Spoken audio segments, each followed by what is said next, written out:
नमस्कार, आप देख रहे हैं क्लीन न्यूज यूपी और मैं हूं आपके साथ वैशाली वर्मा।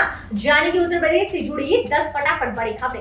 इससे पहले आप न्यूज को किस जिले से देख रहे हैं हमें कमेंट के माध्यम से जरूर बताएं।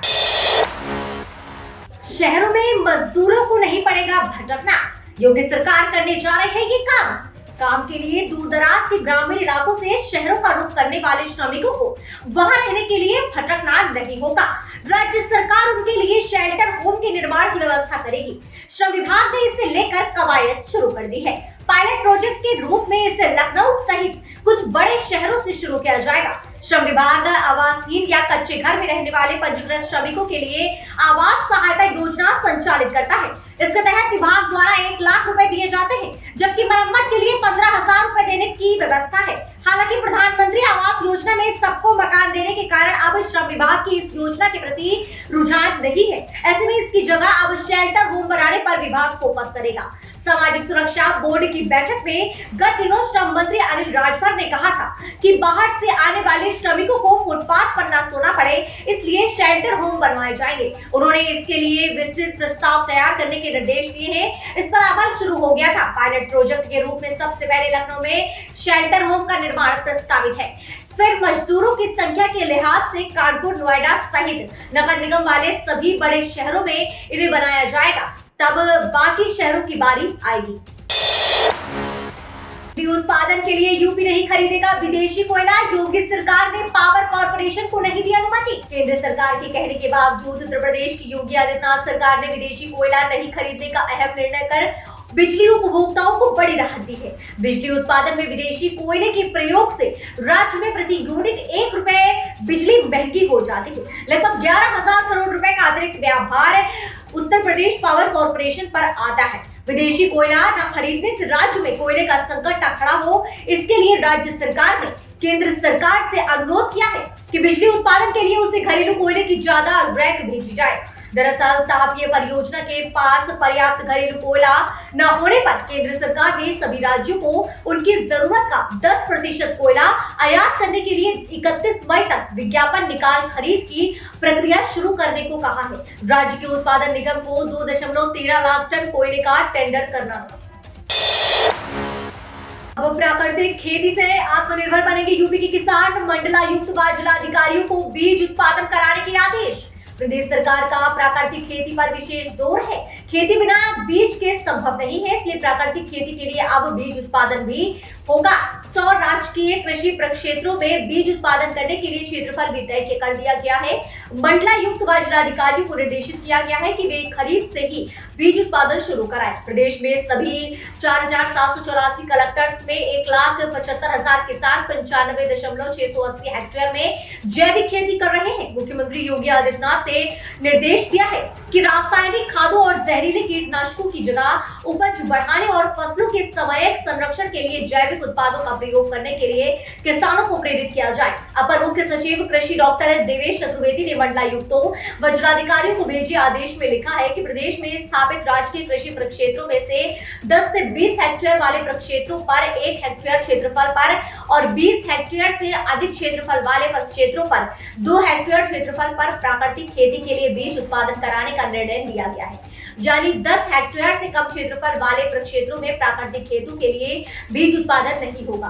अन्य प्रक्षेत्रों की संख्या करीब 100 है। निर्देश है कि उत्पादित बीजों की टैगिंग व पार्किंग कराकर किसानों को वितरित करने के लिए पहले की व्यवस्था के अनुसार भेजा जाए। यूपी में आज और कल जारी है येलो अलर्ट। सुबह से आसमान में छाए बादल, तेज आंधी बारिश की संभावना। उत्तर प्रदेश में मौसम विभाग ने आज येलो अलर्ट जारी किया है। यूपी में मौसम का मिजाज अचानक बदलने से भीषण गर्मी के बीच लोगों ने राहत की सांस ली है। आज भी कई जिलों में सुबह से बादल छाए हुए हैं। इसी के साथ तेज आंधी और बारिश की संभावना है। सोमवार देर रात गाजियाबाद और फिरोजाबाद सहित कई जिलों में हुई बारिश ने लोगों को तपती जलती गर्मी के बीच चैन की सांस दी है। मौसम विभाग के अनुसार अगले कुछ दिनों तक मौसम ऐसा ही रहने की उम्मीद है। आपको बता दें कि 15 दिनों से झुलसाने वाली गर्मी के बाद सोमवार को मौसम बदलने से लोगों को एक और राहत तो मिली थी, लेकिन इसी बीच कई जगह तेज आंधी और बारिश ने भी कहर ढाया था। आंधी से कई जगह पेड़ और बिजली के खंभे उखड़ने से घंटों बिजली आपूर्ति बाधित थी। आंधी पानी के दौरान प्रदेश में 21 लोगों की मौत की खबर सामने आई थी। मौसम विभाग के अनुसार सभी 28 मई तक प्रदेश के विभिन्न स्थानों पर छुटपुट बारिश जारी रहेगी। आसमान में बादल छाए रहने के साथ तेज हवा चलेगी। यूपी में होगी 4700 से अधिक टीजीटी पीजीटी की भर्ती। उत्तर प्रदेश में इंटर कॉलेजों में टीजीटी और पीजीटी की 4700 से अधिक रिक्त पदों पर भर्ती होने वाली है, लेकिन भर्ती का नोटिफिकेशन जारी होने में अभी तक पेंच है। रिपोर्ट के अनुसार उत्तर प्रदेश माध्यमिक शिक्षा सेवा चयन बोर्ड स्कूलों में टीजीटी और पीजीटी के रिक्त पदों पर दोहरा सत्यापन करेगा। ये पहली बार है कि वैकेंसी का नोटिफिकेशन जारी किए जाने से पहले रिक्त पदों पर दोहरा सत्यापन किया जाएगा। मीडिया रिपोर्ट्स के अनुसार उत्तर प्रदेश माध्यमिक शिक्षा सेवा चयन बोर्ड दोहरे सत्यापन की प्रक्रिया पूरी करने के बाद अगला शिक्षक भर्ती अभियान शुरू करेगा। 19 मई को हुई सरकारी स्तर की बैठक के दौरान सरकारी सहायता प्राप्त स्कूलों में रिक्त पदों का दोहरा सत्यापन करने के निर्णय की घोषणा की गई थी। सत्यापन प्रक्रिया पहले से नियुक्त जिला टास्क फोर्स की मदद से की संपन्न जाएगी।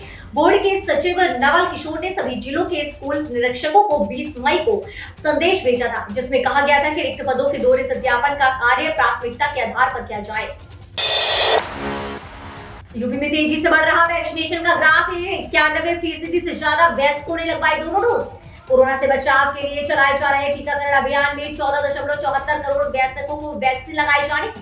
प्रदेश में वयस्कों के वैक्सीनेशन का ग्राफ तेजी से बढ़ भी रहा है। 18 वर्ष से अधिक उम्र के 60% लोगों ने टीके की पहली और 13.47 करोड़ लोगों ने दूसरी डोज भी लगवा ली है, यानी 91.4% ने दोनों डोज लगवाई है। अभी भी 1.26 करोड़ यानी करीब 9% वयस्क टीके की दोनों डोज लगवाने नहीं आए हैं। कोरोना के खिलाफ सुरक्षा चक्र मजबूत करने के लिए दोनों डोज लगवाना जरूरी है।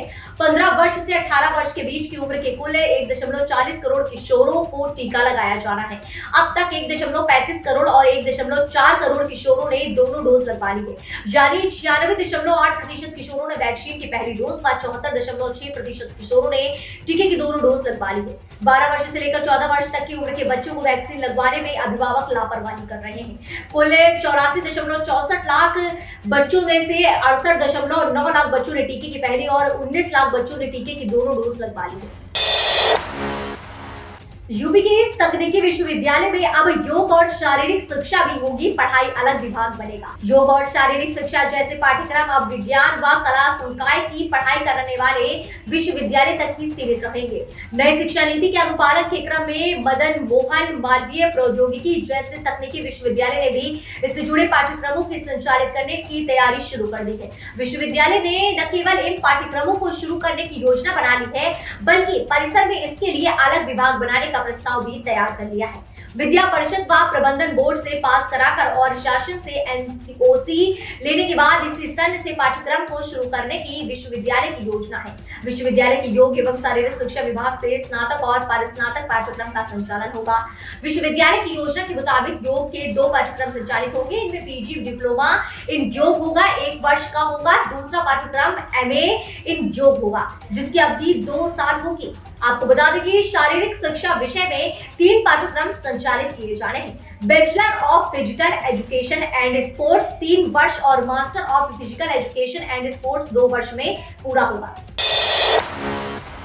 यूपी के इस जिले में 3000 राशन कार्ड सरेंडर अब होगा सत्यापन। यूपी के लखीमपुर खीरी में करीब 8 लाख राशन कार्ड धारक हैं। एक मैसेज वायरल हुआ, इसमें अपात्रों से राशन कार्ड सरेंडर करने को कहा गया। इस मैसेज के बाद पूर्ति अधिकारी कार्यालय में राशन कार्ड सरेंडर होने का सिलसिला शुरू हो गया।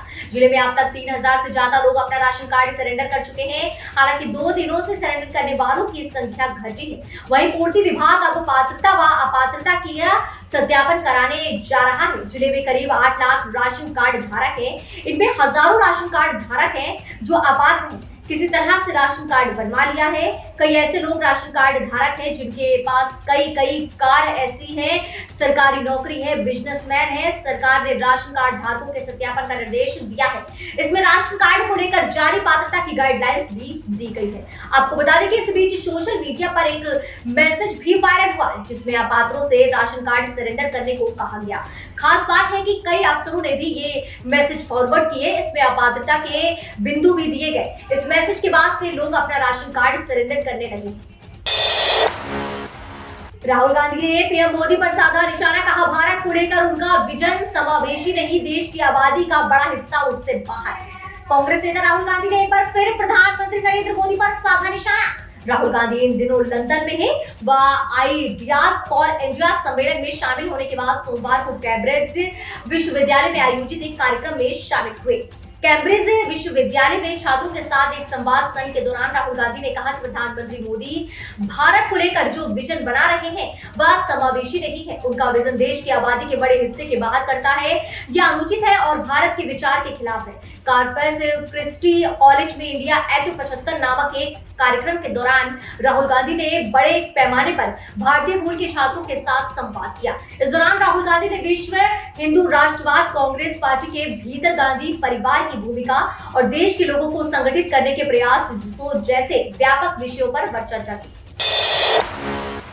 पीएम मोदी ने कहा, हिंद प्रशांत क्षेत्र के लिए रचनात्मक एजेंडे के साथ आगे बढ़ रहा क्वाड। प्रधानमंत्री नरेंद्र मोदी ने मंगलवार को टोक्यो में 4 देशों के समूह क्वाड की शिखर वार्ता में कहा कि क्वाड देशों के बीच आपसी विश्वास और दृढ़ संकल्प न सिर्फ लोकतांत्रिक ताकतों को नई ऊर्जा दे रहा है, बल्कि एक स्वतंत्र, खुले और समावेशी हिंद प्रशांत क्षेत्र की स्थापना को प्रोत्साहित भी कर रहा है।